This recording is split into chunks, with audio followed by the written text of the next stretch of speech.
यहाँ पर आपको पेन पेपर बिल्कुल भी नहीं उठाना है और बिना पेन पेपर ही क्वेश्चन को सॉल्व करना है। किस प्रकार से करेंगे, ध्यान से समझिएगा। हमने बोला कि यहाँ पर सिर्फ आपको दो ही बातों पर याद रखना है कि यहाँ पर आपसे प्रश्न में पूछा क्या गया है और उसके बारे में प्रश्न में बोला क्या गया है। सिर्फ इन दोनों बातों का ही याद रखना है और कुछ भी याद नहीं करना, पेन पेपर उठाने की आवश्यकता नहीं है। ठीक, हमने बोला कि यहाँ पर देखिए यहाँ पर एक समीकरण दिया गया है। समीकरण दिया गया है तो हमसे पूछा क्या गया है, एफ एच से किस प्रकार से संबंधित है, ये हमसे यहाँ पर पूछा गया है।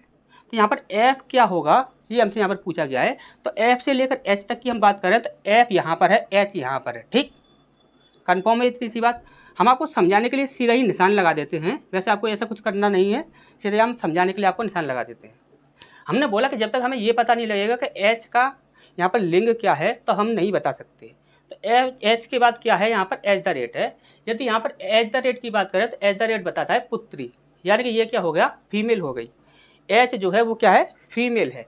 चलो आपको समझाने के लिए हम यहाँ पर एक चिन्ह डाल देते हैं माइनस का, जो कि फीमेल को दर्शाता है।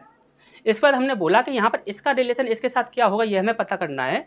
तो एंड जो है, एंड का मतलब कितना है, तो एंड का मतलब है आपका पति। एंड का मतलब यदि पति है, एंड का मतलब यदि पति है तो ये दोनों क्या हो गए, पति पत्नी। ठीक, कन्फर्म है इतना सा। यदि ये दोनों आपके पति पत्नी हो रहे हैं तो एफ का मतलब क्या हो सकता है, या तो ये बेटा होगा या बेटी होगा। ऑप्शन में यदि हम यहाँ पर देखते हैं तो यहाँ पर आपका ये पुत्री दिया हुआ है, एक माँ दिया हुआ है और एक पुत्र की पत्नी दिया हुआ है और पुत्र की पुत्री दिया हुआ है। तो हमारा आंसर क्या हो जाएगा, पुत्र या पुत्री। चेक कर लेते हैं ये हमारा आंसर सही है या नहीं, आपको कंफर्म करना भी जरूरी है। एट द रेट का मतलब क्या है, तो एट द रेट का मतलब हम देखते हैं तो यह क्या है, पुत्री है। तो यहाँ पर हमने क्या लगाया, पुत्री लगाया। तो कोई भी आंसर हमारा सही नहीं हो सकता सिर्फ एक ही आंसर के सिवा। आपको ये चीज़ अच्छे समझ आ गई।